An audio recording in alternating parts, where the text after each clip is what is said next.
मेरा नाम नौशीन है। हम पंजाब के शहर लाहौर के रहने वाले हैं। मेरे पापा का लाहौर शहर में गाड़ियों का एक बहुत बड़ा शोरूम है। हम अपने माँ बाप की दो ही बेटियां हैं। हमारे घर में किसी चीज की कमी नहीं थी, मगर पापा हम दोनों बेटियों को नापसंद करते थे। जब मेरे पापा ने मेरी माँ से शादी की तो उसे बेटे की बहुत चाह थी, मगर अल्लाह पाक ने उन्हें पहली औलाद बेटी मेरी शक्ल में अता की।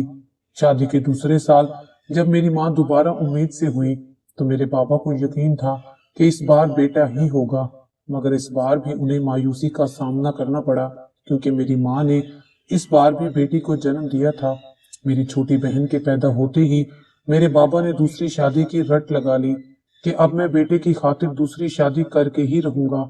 मेरे वालिद एक जिद्दी किस्म के आदमी थे। वो हर हालत में दूसरी शादी कर लेते। अगर मेरे दादा वो उन्हें अपनी जायदाद से बेदखल करने की धमकी ना देते तो। मेरी अम्मी मेरे दादा अबू की सगी बहन की बेटी थी और सबसे बढ़कर वो दादा अबू की बहुत ही लाडली थी। तभी दादा अबू ने अपने बेटे को दूसरी शादी नहीं करने दी। फिर अल्लाह ताला की ऐसी करनी हुई कि हम दोनों बहनों के बाद हमारे वालिदैन की कोई औलाद ना हुई। बस उसी दिन से मेरे वालिद हम दोनों बहनों से नफरत करने लगे थे। वक्त गुजरता गया और मैं 17 साल की हो गई। मैंने मैट्रिक अच्छे नंबरों से पास किया था। मुझे पढ़ने का बहुत शौक था। मैं डॉक्टर बनना चाहती थी, मगर मेरे बाबा चाहते थे कि हम दोनों बहनों की जल्दी से शादी हो जाए। वो तो मेरी शादी बहुत पहले ही करवाना चाहते थे। ये तो मेरी माँ ने शोर डाला कि लड़के को कम से कम 17 बरस का तो होने दो। मेरी छोटी बहन 15 साल की थी। मेरे बाबा कहते थे बस तुम्हारी शादी इसी साल होगी और अगले साल मैं तुम्हारी बहन को भी रुखसत कर दूंगा। हमारी पढ़ाई हो या हमारे लिए कोई चीज लेनी हो, मेरे सारे काम हमारी अम्मी ही करती थी। बल्कि कभी कभी तो पापा पैसे देने से भी इनकार कर देते थे और फिर दादा अब्बू हमारी मदद किया करते थे। अब्बा ने जिस लड़के से मेरी शादी तय की थी उसको लड़का कहना भी मुनासिब नहीं होगा और वो 35 साल का था, जबकि मैं 17 साल की थी। हमारी उम्र में 18 साल का फर्क था। मेरी माँ ने बहुत शोर मचाया कि अभी नौशीन की उम्र ही क्या है, वो डॉक्टर बनना चाहती है, खुदा के लिए इसे पढ़ने दो अभी। मगर मेरे बाप ने मेरी माँ की एक नहीं सुनी और कहा कि मैं इन बेटियों का बोझ और नहीं उठा सकता। वैसे भी ये पराई होती हैं, अपने घरों की वक्त से हो जाएं तो और क्या चाहिए। लेकिन मैंने सुना था कि जिस शख्स से मेरी शादी करवाई जा रही है वो एक बहुत अच्छा इंसान था। उसके घर में ज्यादा लोग नहीं थे, सिर्फ उसकी एक बूढ़ी माँ और एक भाई था। मैंने ये भी सुन रखा था कि उसके घर का माहौल ही अच्छा है, कोई रोक टोक नहीं है, मैं कभी भी कहीं भी जा सकती थी। साथ ही वो पैसे भी अच्छे कमाता है। और मेरे बाबा ने कहा कि मर्द की कमाई देखी जाती है, शक्ल और उम्र में क्या रखा है। लेकिन मैं बहुत डरी हुई थी। मैं शादी नहीं करना चाहती थी। जब मुझे दुल्हन बनाया जा रहा था तो मेरे हाथ पांव कांप रहे थे और मेरे आसपास की औरतें ये जानती थीं कि मैं शर्म से नहीं कांप रही, बल्कि मैं बहुत डरी हुई थी। सबने समझाया कि डरने की कोई बात नहीं है। औरतें कुछ देर के लिए मुझे अकेला छोड़कर कमरे से गईं तो मेरी छोटी बहन अंदर आ गई। मेरी बहन का नाम फिरदौस था। वो कुछ सजी हुई थी और बहुत ज्यादा प्यारी लग रही थी। वो मुझसे ज्यादा खूबसूरत थी। वो बहुत खुश थी। आज मेरी छोटी बहन ने एक अजीब सी बात कर दी जिसे सुनकर मैं हैरानो परेशान हो गई। जब उसने मुझे कहा कि आप तो बहुत डरी हुई लग रही हैं, तो मैंने कहा हाँ वाकई मैं बहुत डरी हुई हूँ। शादी कोई बच्चों का खेल नहीं होता है। अचानक से इंसान की सारी जिंदगी, माहौल, रहन सहन सब कुछ बदल जाता है और नई नवेली दुल्हन तो अपनी मर्जी से उठ के भी कहीं नहीं जा सकती। और अचानक मेरी मासूम सी बहन ने इतनी बड़ी बात कह दी। वो कहने लगी कि नई दुल्हन को और भी बहुत से फायदे मिलते हैं, क्या आपको उनके बारे में कुछ नहीं पता। मैंने उसे हैरान होकर देखा और पूछा ये कौन से फायदे की बात कर रही हो। तो कहने लगी बाजी आप मुझसे बड़ी हैं, आपको ज्यादा पता होगा और इतनी भी मासूम ना बने। मैं हैरानो परेशान रह गई। मेरी शादी में एक बहुत ही अजीब काम हुआ। मुझे पता चला कि मेरा दूल्हा कहीं गुम हो गया है। 2-4 घंटे से तो यही कहा जा रहा था कि अभी आ जाता है, लगता है किसी काम से गया है। लेकिन जब वक्त गुजरता गया तो सारे ही परेशान हो गए कि आखिर भला एंड टाइम पर वो कहाँ गायब हो गया। मेरे दिल में तो बड़े ख्याल आने लगे कि कहीं वो इस रिश्ते से राजी नहीं था, इसलिए एन वक्त पर चला गया है। और मेरी होने वाली सास का कहना था कि ऐसी कोई बात नहीं है, वो तो इस शादी से बहुत ज्यादा खुश था, अभी आ जाएगा। थोड़ी देर बाद वसीम वापस आ गया। सबने उससे पूछा कि आखिर वो कहाँ गया था, तो कहने लगा कि मिठाई लाना भूल गए थे, इसलिए मैं मिठाई लेने चला गया था, लेकिन वापसी पर ट्रैफिक में फंस गया, बहुत माजरत चाहता हूँ। सबने उसे कहा कि तुम्हें जाने की क्या जरूरत थी, तुम किसी और को भेज देते। उसका कहना था कि नहीं, ये काम मैं खुद करना चाहता था। खैर, मेरी शादी हो गई और मैं अपने हकीकी घर में आ गई। मेरी सास मेरे कमरे में आई तो उन्होंने मुझे अपनी बेटी मान लिया और कहा कि इस घर को अपना घर समझना, तुम्हें यहाँ किसी किस्म की कोई तकलीफ नहीं होगी। अगर वसीम तुम्हारे साथ कोई बदसलूकी करे या तुम्हें कुछ बुरा भला कहे तो तुम आकर मुझे बताना। और मैं अपने सास के रवैये से बहुत खुश हुई। अल्लाह ताला का शुक्रिया अदा किया कि उसने मुझे इतनी अच्छी सास दी, वरना हमेशा यही सुनती आई थी कि सास कभी अच्छी नहीं होती है और आपका जीना हराम कर देती है। मेरी सास तो बहुत अच्छी थी। वसीम जब रात को कमरे में आया तो उसने आते ही अपने सर पर पहना हुआ कुला एक तरफ फेंक दिया। शेरवानी को ऐसे ही बेदर्दी से उतारकर फेंका जैसे उसमें बहुत तंग था। वो तो अपने ही कामों में लगा था, जैसे भूल गया हो कि मैं भी उसके कमरे में बैठी हूँ। उसने अचानक मेरी तरफ देखा। ये लो तुम्हारा मुंह दिखाई का तोहफा, अम्मी ने तुम्हारे लिए पसंद किया है। उसने एक छोटी सी डबिया मेरी तरफ उछाल दी। जब मैंने उसे शुक्रिया कहना चाहा तो उसने पहले ही हाथ के इशारे से मुझे कहा कि हाँ ठीक है, आप जाओ, कपड़े बदल लो। मैं वॉशरूम की तरफ चली गई। वापस आई तो देखा कि वसीम बहुत गहरी नींद में सो रहा था। यहाँ तक तो ठीक था कि वो थक गया होगा, लेकिन उसका रवैया मेरे साथ बहुत ही अजीब था। उसने तो मुझे एक नजर देखा भी नहीं, मुझसे बात नहीं की, और तो और वो तोहफा भी कैसे फेंका था। सुबह एक और हरकत हुई जब मेरी सास मेरे कमरे में आई और मुझे एक जोड़ा दिया। बोली कि तैयार हो जाओ, आज तुम्हारा इस घर में पहला दिन है। वसीम पहले ही उठकर कहीं चला गया था। जब मैं तैयार होकर नीचे आ रही थी, मुझे किसी की हंसने की आवाजें आईं। ये देखकर मैं हैरान हो गई कि वो मेरी छोटी बहन थी, जो मेरे शोहर के मुकाबिल बैठी नाश्ता करने में मसरूफ थी और साथ ही उसकी किसी बात पर बहुत खिलखिलाकर हंस रही थी। आप भी आ गई, इतनी प्यारी लग रही हैं माशाअल्लाह, कहीं आपको नजर ना लगे, इधर आए ना, हमारे साथ बैठे। मैंने देखा कि मेरे वहां आने के बाद वसीम का मूड बिल्कुल ही ऑफ हो गया था। फिर मैंने फिरदौस से पूछा कि अम्मी अब्बू क्यों नहीं आए, तो कहने लगी उनको कोई काम था, इसलिए नाश्ता लेकर मैं आई हूँ। आखिर मैं ही तो उस घर की बड़ी हूँ, आप तो वहां से चली आई हैं, अम्मी अब्बू को आना चाहिए था, मैंने गुस्से में कहा था। तभी वसीम बोले, अगर ये नाश्ता लेकर आ गई है तो तुम्हें क्या मसला है? एक तो तुम्हारी बहन ने तुम्हारा इतना ख्याल किया और तुम बहस कर रही हो। उनकी बात सुनकर मैं हैरान रह गई। वो मेरी बहन की तरफदारियां कर रहे थे। अगले दिन मेरा वलीमा भी था। शादी के 2-4 दिन और भी गुजर गए। मैंने अपनी सास से कहा कि वो घर का कोई काम नहीं करेंगी, सारा घर मैं संभाल लूंगी। उन्होंने मना किया, लेकिन मैंने जिद की। मेरी सास मेरे साथ इतनी अच्छी थी और मुझे भी उनका ख्याल करना चाहिए था। वैसे भी इतने काम नहीं थे, 4 लोगों के भला क्या काम होते हैं। अभी मेरी शादी को 1 हफ्ता हुआ था कि मेरी बहन मेरे घर आई। मेरी बहन ने कहा कि मुझे आपका वलीमे वाला सूट चाहिए, मुझे अपनी स्कूल की किसी पार्टी में जाना है। मैं हैरान होकर बोली कि बाबा ने तुम्हें स्कूल की पार्टी में जाने की इजाजत कैसे दे दी? तो उसने कहा कि बस मैंने किसी तरह उन्हें मना लिया। लेकिन ये बात काबिले हजम नहीं थी, क्योंकि मेरे अब्बू कभी भी हमें ऐसे किसी पार्टी में जाने की इजाजत नहीं देते थे। जल्दी करें, मुझे तैयार भी होना है। मेरी बहन ने जल्दी से मेरे वलीमे वाला सूट और उसके साथ के जूते और जेवरात उठाए और वहां से चली गई। कहने को तो वसीम और मेरी शादी हुए 1 हफ्ता हो गया था, लेकिन हमारे बीच में मियाँ बीवी वाला कोई ताल्लुक नहीं था। मुझे तो ये भी मालूम नहीं था कि वो किस टाइम कहाँ जाते हैं, कहाँ होते हैं, कहाँ से आते हैं। वो तो मुझे अपना कोई काम भी नहीं कहते थे। 2 दिन बाद हमारे घर में एक अजीब हरकत हुई। हमारे घर वसीम की खाला आई और ये गिला करने लगी कि मेरे घर अभी तक दावत पर क्यों नहीं आए। मेरी सास ने कहा कि ये दोनों तो अभी किसी के यहाँ दावत पर नहीं गए हैं, अभी शादी को दिन ही कितने हुए हैं।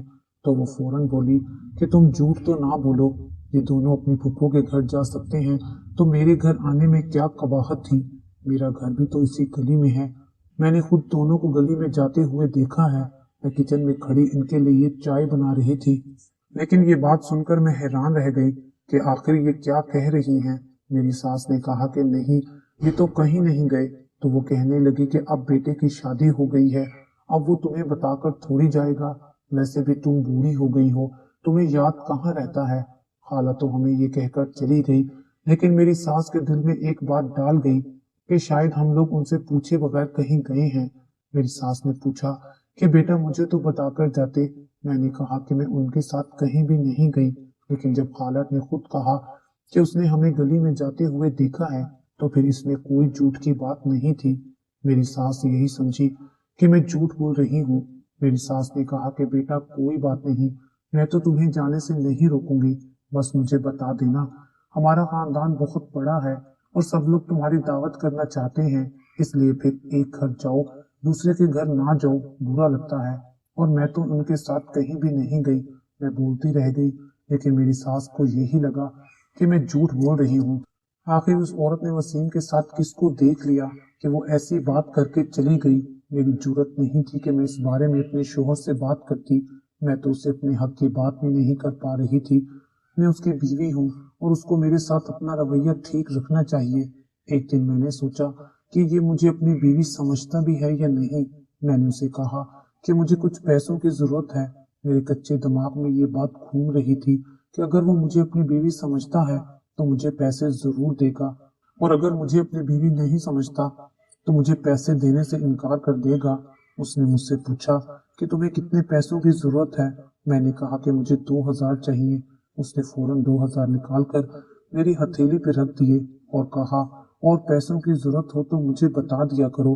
मैं पगली इसी बात पर खुश हो गई कि मेरे शोहर कम से कम मुझे अपनी जिम्मेदारी तो समझता है, और शायद उसको इस रिश्ते को कबूल करने के लिए थोड़े वक्त की जरूरत है। मैं इसी बात पे खुश थी कि धीरे धीरे मेरे घर गृहस्थी भी बस जाएगी और सब ठीक हो जाएगा कि एक दिन मेरी बहन मेरे घर आई और आकर मेरे कमरे में बैठ गई। मैंने उसे कहा कि तुम्हें थोड़ी देर यहाँ ही बैठना होगा, क्योंकि मैंने चूल्हे पे हांडी चढ़ाई है, अगर नहीं गई तो वो जल जाएगी। उसने कहा कि कोई मसला नहीं है, आप अपने काम खत्म कर लें, मैं कमरे में ही बैठी हूँ, आराम से अपने काम खत्म कर लें। और मैं अपना काम खत्म करके वापस आई तो देखकर हैरान रह गई। मेरी बहन मेरे कमरे में बेहोश पड़ी थी। मैं बुरी तरह परेशान हो गई। मैंने अपनी सास को आवाज दी, वो भी घबरा गई कि बच्ची को क्या हो गया है। मैंने वसीम का नंबर मिलाया, लेकिन उसका नंबर ऑफ जा रहा था। इतने में मेरा छोटा देवर आ गया। मैं अपनी बहन को डॉक्टर के पास ले गई। अम्मी अब्बा भी वहां आ गए। डॉक्टर ने कहा कि कोई मसला नहीं है, शायद इसको कमजोरी है, इस उम्र में ऐसा होता है। मैंने फिर दोस्त से दरियाफ्त किया कि तुम्हें क्या हुआ था। उसने कहा कि मुझे चक्कर आ गए थे, पर आज वो मुझसे नजर नहीं मिला पा रही थी। उसकी आंखों में एक अजीब सा डर था। वो बहुत थकी हुई थी और परेशान लग रही थी। मैंने उसे एक तरफ ले जाकर पूछा कि घर में तो सब ठीक है ना, अम्मी अब्बू तो नहीं लड़े। तो कहने लगी कि नहीं, अब उन्होंने लड़ना छोड़ दिया है। खैर वो अम्मी अब्बू के साथ घर चली गई। मैंने शाम को उसकी सेहत पूछने के लिए कॉल की तो उसने मुझसे बात करने से इनकार कर दिया।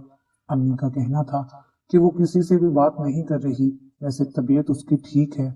मैंने कहा कि ठीक है, उसको ज्यादा तंग नहीं करें। 2 दिन बाद फिर दोस्त फिर से मेरे घर आई। मैंने उसे बाहर हाल में बैठने को कहा। मेरी सास ने मुझे अपने कमरे में बुलाया। मैं उनकी बात सुनने लगी। वापस आई तो फिरदौस हाल में नहीं थी। मैंने उसको आवाज दी, उसे तलाश करने लगी। वो मेरे कमरे में थी और बेहोश पड़ी थी। मैं फौरन उसकी तरफ बढ़ी, डॉक्टर के पास ले गई। सब परेशान थे। मैं हैरान थी, आखिर वो हर बार मेरे घर आकर ही बेहोश क्यों हो जाती थी। मैंने फिरदौस से बात करने की कोशिश की और वो मुझसे बात नहीं कर रही थी। अगर उसको मुझसे बात करनी थी तो मेरे घर क्यों आई थी। ये बात मुझे अंदर ही अंदर से खाए जा रही थी। एक दिन मैं छत पर थी कि मैंने गली में झांका तो फिरदौस आ रही थी। मैं जल्दी से नीचे आई और सास से कहा कि फिरदौस आ रही है, आप उसे कहिएगा मैं बाजार गई हुई हूँ। फिर मैं अपने कमरे में छुप गई। मेरी सास ने ऐसा ही किया। कुछ देर बाद फिरदौस मेरे कमरे में आई और आसपास देखने लगी। वो रो रही थी। अचानक वहां कुछ ऐसा हुआ कि मेरी जान निकल गई। वो रो रही थी, कि अचानक मेरा शोहर वसीम कमरे में दाखिल हुआ।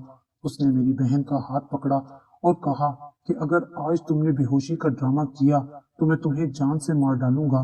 चुपचाप मेरे साथ चलो। मैं हैरान रह गई कि आखिर ये सब क्या हो रहा है। वो मज़ाहमत कर रही थी, उसके साथ जाना नहीं चाहती थी। मैं अपनी बहन को बचा सकती थी, लेकिन मुझे जानना था कि यहाँ पर क्या चल रहा है। वसीम ने कहा कि पहले तो तुम्हारे इतने नखरे नहीं थे, अब तुम्हें नखरे करने आ गए हैं। अगर तुमने मेरी बात ना मानी तो मैं तुम्हें बदनाम करके रख दूंगा।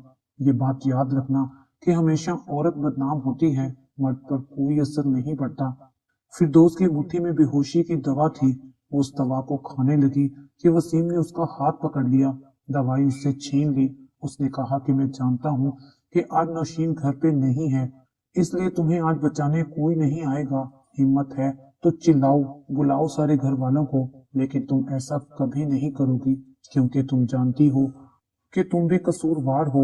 मैं झटके से पर्दे के पीछे से निकली तो वो मुझे देखकर वसीम और फिरदौस दोनों के कदमों तले से जमीन निकल गई। मैंने कहा कि यहाँ पर क्या हो रहा है। फिरदौस मेरे पास आई और मेरे कदमों में बैठकर कहने लगी कि आपी, कि मैं बहुत गुनहगार हूँ, मैंने बहुत बड़ा गुनाह किया है, लेकिन खुदा के लिए मुझे इस बंदे से बचा लो। शोर की आवाज सुनकर मेरी सास और देवर भी वहां आ गए। मेरी सास वसीम को देखकर हैरान रह गई। इस वक्त वो ऑफिस में होता था और दरअसल वो पिछले दरवाजे से आया था। मेरी सास ने पूछा कि क्या चल रहा है यहाँ। मैंने भी सवाल किया कि तुम मेरी बहन को कहाँ ले जा रहे थे। ये बहन जिसे तुम मासूम समझती हो, ये बिल्कुल भी मासूम नहीं है, वो नफरत से बोला और घर से बाहर चला गया। फिर फिरदौस ने रोते हुए मुझे कहा कि वसीम के साथ उसका ताल्लुक हमारी शादी से पहले का था, लेकिन फिरदौस ने उससे बता दिया था कि जब तक उसकी बड़ी बहन की शादी नहीं हो जाती, घर वाले छोटी बहन की शादी नहीं करेंगे। फिर अब्बा ने जबरदस्ती आपकी शादी वसीम से कर दी। आपकी शादी वाले दिन भी हम लोग साथ थे, झगड़ रहे थे, और उसके बाद भी हम लोग रोज मिला करते थे, बाहर जाते, सैर करते। एक दिन मैं आपका सूट मांगने आई थी। उस दिन मैं वसीम के साथ घूमने फिरने गई थी और आपके कपड़े इसलिए पहने थे ताकि किसी को हम पे शक ना हो। और वसीम ने कहा था कि उसकी खाला ने हमें देख लिया है, लेकिन वो बेखौफ था, उसको किसी बात से कोई फर्क नहीं पड़ रहा था। वो कहता था कि वो मुझसे शादी करेगा, कहता था तुम्हारी बहन कब तक तुमसे नाराज रहेगी, एक दिन मान ही जाएगी, तुम दोनों बहनें साथ रहोगी, इससे अच्छा क्या होगा। लेकिन मैं इस बात से अनजान थी कि दो बहनों से निकाह जायज नहीं है। ये बात मुझे पता चली तो मैं ये सोचने लगी कि मुझसे शादी करने के लिए इसे आपको तलाक देनी होगी, और मैं ऐसा नहीं चाहती थी। आप ही, हमने अभी तक कोई गुनाह नहीं किया है, लेकिन अब वसीम मुझसे निकाह करना चाहते थे। मुझे माफ कर दें आप ही, मुझे शादी करने का बहुत शौक था और अम्मी अब्बू हमेशा आपकी शादी की बात करते थे और वो कभी भी मुझे पसंद की शादी करने की इजाजत नहीं देते। मैं बुरी तरह फंस गई थी। मैं 3 बार आपके पास आई, सब बता देना चाहती थी और फिर हिम्मत ही नहीं हो रही थी, और तीनों बार मेरा वसीम से सामना हो जाता। पहले 2 बार मैं डर से बेहोश हो गई। मैंने उससे बचने के लिए इस चीज को ढाल बना लिया। आपको हर बार अपने लिए परेशान देखकर अपने गुनाह का एहसास और भी शिद्दत से होता था मुझे। मैं अपने किए पर बहुत शर्मिंदा हूँ। मैंने अपनी जान लेने की भी कोशिश की, लेकिन मुझ में खुदकुशी करने की हिम्मत नहीं है। फिर दोस्त मेरे पाँव पकड़कर रो रही थी, लेकिन मैंने उसकी इस दस्तरस से अपने पाँव पीछे कर लिए और वो मजीद रोने लगी। मेरी सास की आंखों में भी आंसू आ गए। उनका कहना था कि मैंने अपने बेटे की ऐसी परवरिश नहीं की। फिर वो इस हद तक कैसे गिर गया कि 2 लड़कियों की जिंदगी को बर्बाद कर दिया। मेरी बहन मासूम से छोटी बच्ची थी, वसीम तो एक बालिग और उम्र रसीदा इंसान था, इससे इस तरह की तवक्को नहीं की जा सकती थी। लेकिन बहरहाल गलती फिरदौस से भी हुई थी। मेरी सास ने मेरे माँ बाप को भी घर बुलाया और वसीम को भी, और उनके सामने ये सारा मामला रखा। मैं हैरान तो इस बात पर थी कि वसीम अपने किए पर शर्मिंदा नहीं था। उसका कहना था कि मैं किसी से माफी नहीं मांगूंगा, अपनी एक बेटी को मेरे से तलाक दिलाएं और दूसरे का मुझसे निकाह कर दें, नहीं तो मैं इसके खिलाफ बदनामी फैला दूंगा। इसे अपनी माँ के आंसुओं को भी परवाह नहीं थी जो हमारे सामने इस कदर शर्मिंदा हो रही थी। और फिर वहां एक ऐसी हरकत हुई जिसके बाद वसीम का सर शर्म से झुक गया, लेकिन उसकी माँ का सर फख्र से बुलंद हो गया और हम सब हैरान रह गए।